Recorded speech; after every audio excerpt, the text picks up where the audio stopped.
ಭಾಗದಲ್ಲಿ ಸಂಕೀರ್ತನಾ ಯಾತ್ರೆಗೆ ಸಿದ್ಧತೆಗಳಾಗಿದೆ. ಪೊಲೀಸರು ಕೂಡ ಈಗಷ್ಟೇ ತಿಳಿಸ್ತಾ ಇದ್ರು ಯಾವ ರೀತಿಯಾದ ಸಿದ್ಧತೆಗಳನ್ನ ಮಾಡಿಕೊಳ್ಳಲಾಗಿದೆ ಅಂತ ಹೇಳಿ.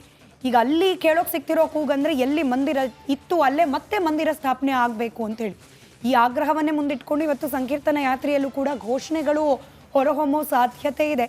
ಇವತ್ತು ಇಡೀ ದಿನದ ಪ್ಲಾನಿಂಗ್ಗಳು ಯಾವ ರೀತಿ ಇರುತ್ತೆ, ಯಾವೆಲ್ಲ ಕಾರ್ಯ ಚಟುವಟಿಕೆಗಳಾಗುತ್ತೆ, ಹಾಗೆ ಆಗ್ರಹ ಯಾವ ರೀತಿ ಇದೆ, ಪೊಲೀಸ್ ಇಲಾಖೆ ಯಾವ ರೀತಿಯಾಗಿ ಅಲರ್ಟ್ ಆಗಿದೆ, ಇದೆಲ್ಲದರ ಒಂದು ವರದಿ ನಿಮ್ಮ ಮುಂದೆ.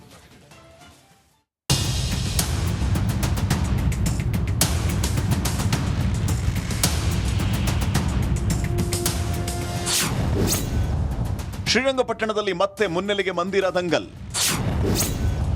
ಹನುಮ ಮಂದಿರವ ಜಾಮಿಯಾ ಮಸೀದಿಯ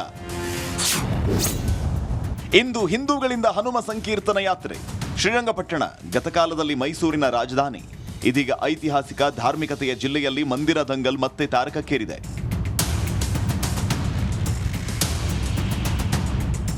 ಮಂಡ್ಯ ಜಿಲ್ಲೆಯ ಶ್ರೀರಂಗಪಟ್ಟಣದ ಜಾಮಿಯಾ ಮಸೀದಿ ವಿವಾದಕ್ಕೆ ಮತ್ತೆ ಮುನ್ನೆಲೆಗೆ ಬಂದಿದೆ. ಜಾಮಿಯಾ ಮಸೀದಿಯಲ್ಲಿ ಮೂಡಲು ಬಾಗಿಲು ಆಂಜನೇಯ ಮಂದಿರದ ಕುರುಹು ಪತ್ತೆಯಾಗಿದೆ. ಹೀಗಾಗಿ ಸಿಡಿದೆದ್ದ ಹಿಂದೂ ಸಂಘಟನೆಗಳು ಸಂಕೀರ್ತನ ಯಾತ್ರೆಗೆ ಮುಂದಾಗಿದೆ.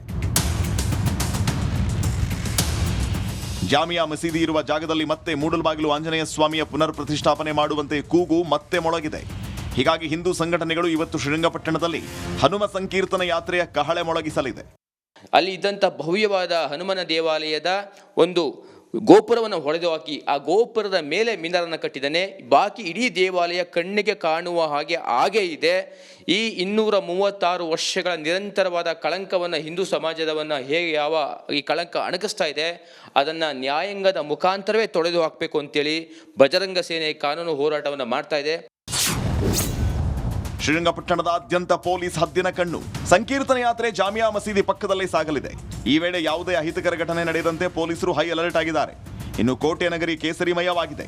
ಈ ವೇಳೆ ಸಾವಿರಾರು ಹನುಮ ಭಕ್ತರು, ಹಿಂದೂ ಕಾರ್ಯಕರ್ತರು ಯಾತ್ರೆಯಲ್ಲಿ ಭಾಗಿಯಾಗುವ ಸಾಧ್ಯತೆ ಇದೆ. ಆದ್ದರಿಂದ ಕೆಎಸ್ಆರ್ಪಿ, ಡಿಎಆರ್ ಸೇರಿ 1,500 ಪೊಲೀಸ್ ಸಿಬ್ಬಂದಿ ನಿಯೋಜನೆ ಮಾಡಲಾಗಿದೆ.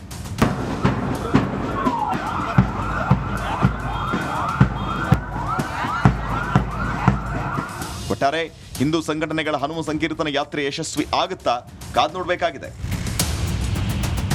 ಆನಂದ್, ರಿಪಬ್ಲಿಕ್ ಕನ್ನಡ, ಮೈಸೂರು. ಸದ್ಯಕ್ಕೆ ಈ ಬಗ್ಗೆ ಭಾರಿ ಚರ್ಚೆಗಳಾಗ್ತಾ ಇರುವಾಗ ಇತಿಹಾಸ ಏನು ಹೇಳುತ್ತೆ ಅನ್ನೋದನ್ನ ನಾವು ಸಂಕ್ಷಿಪ್ತವಾಗಿ ನೋಡೋದಾದ್ರೆ 500 ವರ್ಷಗಳ ಹಿಂದೆ ವಿಜಯನಗರ ಸಾಮ್ರಾಜ್ಯದ ರಾಜ ಋಷಿಗಳಾಗಿದ್ದಂತಹ ವ್ಯಾಸರಾಜರು ಈ ಶ್ರೀರಂಗಪಟ್ಟಣದ ಪೂರ್ವ ಪ್ರವೇಶದ ಆ ಕೋಟೆಯ ಪೂರ್ವ ಪ್ರವೇಶದಲ್ಲಿ ಈ ಮೂಡುಬಾಗಿಲು ಆಂಜನೇಯ ಸ್ವಾಮಿ ದೇವಸ್ಥಾನವನ್ನು ನಿರ್ಮಾಣ ಮಾಡ್ತಾರೆ ಅಂತ ಒಂದು ಇತಿಹಾಸ ಇದೆ. ಅದನ್ನು ವಿಜಯನಗರ ಸಾಮ್ರಾಜ್ಯದ ಮಹಾರಾಜರು ಹಾಗೇನೆ ಮೈಸೂರು ರಾಜವಂಶಸ್ಥರು ದಳವಾಯಿ ದೊಡ್ಡಯ್ಯ ಅವರು ಪೋಷಿಸ್ತಾರೆ ಅನ್ನುವಂಥದ್ದು 1786ರಿಂದ 1789 ಅವಧಿಯಲ್ಲಿ ಟಿಪ್ಪು ಸುಲ್ತಾನ್ ಪ್ರವೇಶ ಆದಾಗ ಟಿಪ್ಪು ಸುಲ್ತಾನ್ ಆ ದೇವಸ್ಥಾನದಲ್ಲಿದ್ದ ಮೂಡುಬಾಗಿಲು ಆಂಜನೇಯ ಸ್ವಾಮಿಯ ವಿಗ್ರಹವನ್ನು ಕಿತ್ತೆಸೆದು ಕಾವೇರಿ ನದಿಗೆ ಎಸೆದು ಅಲ್ಲಿ ಜಾಮಿಯಾ ಮಸೀದಿಯನ್ನ ಅಕ್ರಮವಾಗಿ ಕಟ್ತಾನೆ ಎನ್ನುವಂತಹ ಇತಿಹಾಸದ ಉಲ್ಲೇಖ ಇದೆ. ಈಗ ಇದೇ ವಿಚಾರ ಅಂದ್ರೆ ಮುಂದೆ ಇತಿಹಾಸದಲ್ಲಿ ಈ ನಂಜರಾಜಯ್ಯ ಮತ್ತು ಶ್ರೀನಿವಾಸ ಶಾಸ್ತ್ರಿ ಅನ್ನೋರು ಮತ್ತೆ ಬಂದು ಅದೇ ಜಾಗದಲ್ಲಿ ಅಂದ್ರೆ ಈ ಜಾಮಿಯಾ ಮಸೀದಿ ಅಂತ ಈಗೇನು ಹೇಳ್ತಾರೆ ಆ ಜಾಮಿಯಾ ಮಸೀದಿಯ ಪಕ್ಕದಲ್ಲೇ ಒಂದು ಪೇಟೆ ರಸ್ತೆ ಅಂತ ಇದೆ.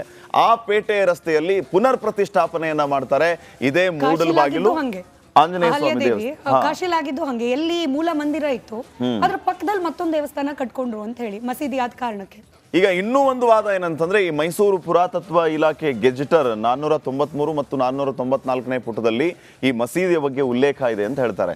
ಆದ್ರೆ ಪ್ರಬಲವಾದಂತಹ ವಾದ ಏನಂತಂದ್ರೆ ಇದು ಮಂದಿರವೇ ಆಗಿತ್ತು ಅನ್ನೋದಕ್ಕೆ ಅಲ್ಲಿ ಕಮಲದ ಹೂವಿನ ಕೆತ್ತನೆ ಇದೆ, ನಾಗಮುದ್ರೆ ಇದೆ, ತೋರಿಸ್ತಾ ಇದೀವಿ ಕುರುಹುಗಳು ಯಾವ್ಯಾವ್ದಿದೆ ಅಂತ ಹೇಳಿ. ನಾಗಮುದ್ರೆ ಇದೆ, ಕಮಲದ ಕೆತ್ತನೆ ಇದೆ, ಸ್ತೂಪ ಇದೆ, ಸ್ತಂಭ ಇದೆ, ಗರುಡಗಂಬ ಇದೆ, ಕಲ್ಯಾಣಿ ಇದೆ.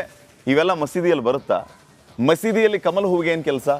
ಮಸೀದಿಯಲ್ಲಿ ನಾಗಮುದ್ರೆಗೆ ಏನು ಕೆಲಸ? ಇದು ಮಂದಿರವೇ ಆಗಿತ್ತು. ಇದನ್ನ ಅಕ್ರಮವಾಗಿ ಟಿಪ್ಪು ಸುಲ್ತಾನ್ ಮಸೀದಿ ಮಾಡಿಕೊಂಡ. ಇದು ಆಗಬಾರದು. ಮತ್ತೆ ಮೂಡಲಬಾಗಿಲು ಆಂಜನೇಯ ಸ್ವಾಮಿ ದೇವಸ್ಥಾನವೇ ಆಗಬೇಕು. ಅಲ್ಲಿ ಆಂಜನೇಯನನ್ನ ನಾವು ಪ್ರತಿಷ್ಠಾಪನೆ ಮಾಡಿಯೇ ತೀರ್ತೀವಿ ಅಂತ ಈಗ ಇವರೆಲ್ಲರೂ ಕೂಡ ಪ್ರತಿಭಟನೆಯನ್ನ ಮಾಡ್ತಾ ಇದ್ದಾರೆ. ಇತಿಹಾಸವು ಕೂಡ ಇದನ್ನೇ ಹೇಳುತ್ತೆ ಅಂತ ಹೇಳ್ತಾ ಇದ್ದಾರೆ. ಹಲವು ಈ ಹಳೆ ಮೈಸೂರು ಭಾಗದ ಹಲವು ಕವಿ ಪುಂಗವರು ಮೂಡಲಬಾಗಿಲು ಆಂಜನೇಯ ಸ್ವಾಮಿ ದೇವಸ್ಥಾನ ಇತ್ತು ಅನ್ನೋದಕ್ಕೆ ತಮ್ಮ ಸಾಲುಗಳಲ್ಲಿಯೂ ಕೂಡ ವರ್ಣನೆಯನ್ನು ಮಾಡಿದ್ದಾರೆ, ತಮ್ಮ ಕವನಗಳಲ್ಲಿ, ಕಾವ್ಯಗಳಲ್ಲಿ ಅದನ್ನ ಉಲ್ಲೇಖಿಸಿದ್ದಾರೆ ಅನ್ನುವಂತಹ ಮಾತುಗಳು ಕೂಡ ಈಗ ಪ್ರಬಲವಾಗಿ ಕೇಳಿ ಬರ್ತಾ ಇದೆ. ಇವತ್ತು ಸಂಕೀರ್ತನ ಯಾತ್ರೆ ಇದೆ. ಪ್ರಬಲವಾದಂತಹ ಬೇಡಿಕೆ ಅಂತಂದ್ರೆ ಇಲ್ಲಿ ಉತ್ಖನನ ಆಗಬೇಕು, ಮತ್ತೆ ಮಂದಿರ ನಿರ್ಮಾಣ ಆಗಲೇಬೇಕು ಅನ್ನುವಂಥದ್ದು. ಪ್ರತಿನಿಧಿ ಆನಂದ್ ಈಗ ನೇರ ಸಂಪರ್ಕದಲ್ಲಿದ್ದಾರೆ. ಆನಂದ್ ಅವರನ್ನ ಮಾತಾಡ್ಸೋಣ. ಆನಂದ್ ಏನ್ ಮಾಹಿತಿ ಕೊಡ್ತಾರೆ ಅನ್ನೋದನ್ನ ತಿಳಿದುಕೊಳ್ಳೋಣ. ಆನಂದ, ಗಮನಿಸ್ತಾ ಇದ್ದೀವಿ, ಮಂದಿರವೇ ಅದು, ಮಸೀದಿ ಅನ್ಲೇಬೇಡಿ ಎನ್ನುವಂತಹ ಪ್ರಬಲವಾದ ಕೂಗು ಕೇಳಿ ಬರ್ತಾ ಇರೋದು ಸಾವಿರಾರು ಜನರಿಂದ. ಈಗ ಸದ್ಯಕ್ಕೆ ಅಲ್ಲಿ ಏನ್ ನಡೀತಾ ಇದೆ, ಇವತ್ತು ಈ ಸಂಕೀರ್ತನ ಯಾತ್ರೆಯ ಉದ್ದೇಶ ಮತ್ತು ಎಷ್ಟೊತ್ತಿಗೆ ಆಗತ್ತೆ, ಏನೆಲ್ಲ ಡೀಟೇಲ್ಸ್ ಕೊಡ್ತೀರಿ?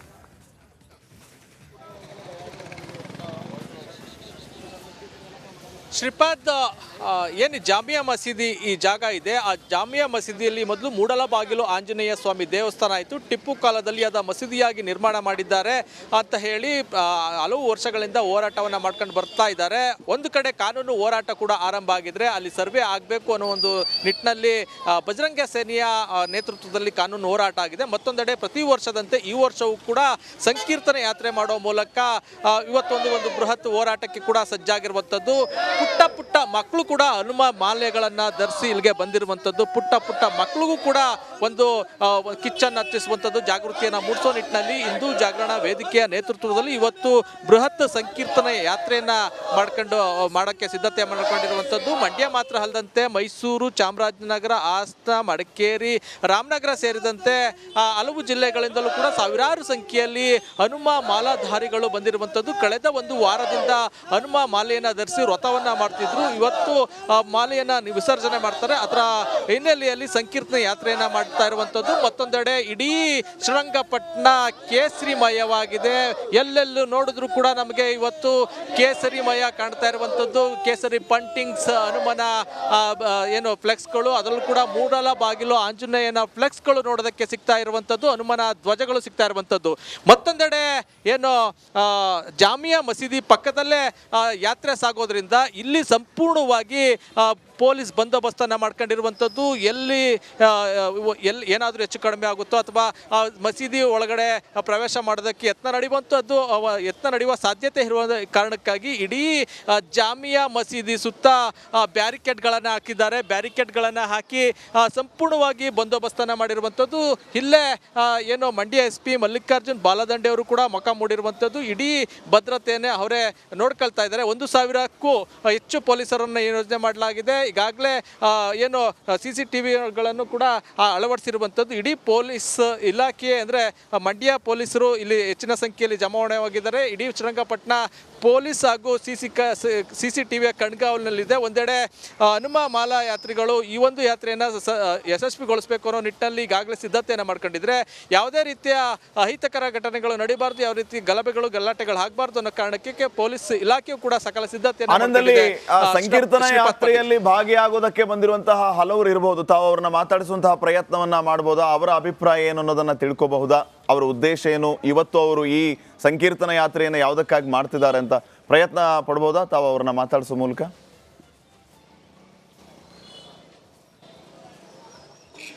ಶ್ರೀಪಾದ್ ಪಾಟೀಲ್, ನಾನು ಈಗಿರುವಂಥ ಸ್ಥಳ ಏನು ಜಾಮಿಯಾ ಮಸೀದಿ ಜಾಗ. ಆದರೆ ಯಾತ್ರೆ ಸ್ಟಾರ್ಟ್ ಆಗುವಂಥದ್ದು ಏನು ನಿಮಿಷಾಂಬ ದೇವಸ್ಥಾನದ ಮುಂಭಾಗ ಸ್ಟಾರ್ಟ್ ಆಗುತ್ತೆ. ಹಾಗಾಗಿ ಇಲ್ಲಿ ಬರುವಂಥ ಹನುಮ ಮಾಲಾ ಯಾತ್ರಿಗಳು ಇಲ್ಲಿ ಮುಂದೆ ಒಂದು ಏನು ಮೂಡಲಬಾಗಿಲ ದೇವಸ್ಥಾನ, ಆಂಜನೇಯ ದೇವಸ್ಥಾನ ಇದೆ, ಅಲ್ಲಿ ದರ್ಶನ ಪಡೆದುಕೊಂಡು ಈಗಾಗಲೇ ಮುಂದೆ ಸಾಗ್ತಾ ಇರುವಂಥದ್ದು. ಅಂದರೆ ಈಗ ಯಾತ್ರೆ ಸೇರ್ಕೊಳ್ಳೋದಕ್ಕೆ ಈಗಾಗಲೇ ಸಾಕಷ್ಟು ಸಂಖ್ಯೆಯಲ್ಲಿ ಬಂದಿರುವಂಥವರು ಮುಂದೆ ಅವ್ರ ಪಾಡ್ಗೆ ಅವ್ರು ಸಾಗ್ತಾ ಇದ್ದಾರೆ. ಹಾಗಾಗಿ ಒಂದಷ್ಟು ಜನ ಈ ಕಡೆನೂ ಬರ್ತಾ ಇರುವಂಥದ್ದು, ಅವ್ರನ್ನೂ ಕೂಡ ಮಾತಾಡಿಸ್ತೀನಿ. ಯಾಕೆಂದರೆ ಸಾಕಷ್ಟು ಸಂಖ್ಯೆಯಲ್ಲಿ ಏನು ಹನುಮ ಮಾಲಾ ಯಾತ್ರಿಗಳು ಬರ್ತಾ ಇದ್ದಾರೆ. ಆ ಮೂಲಕ ಅವರು ಒಂದಷ್ಟು ಒತ್ತಡವನ್ನು ಹಾಕ್ತಾ ಇರುವಂಥದ್ದು.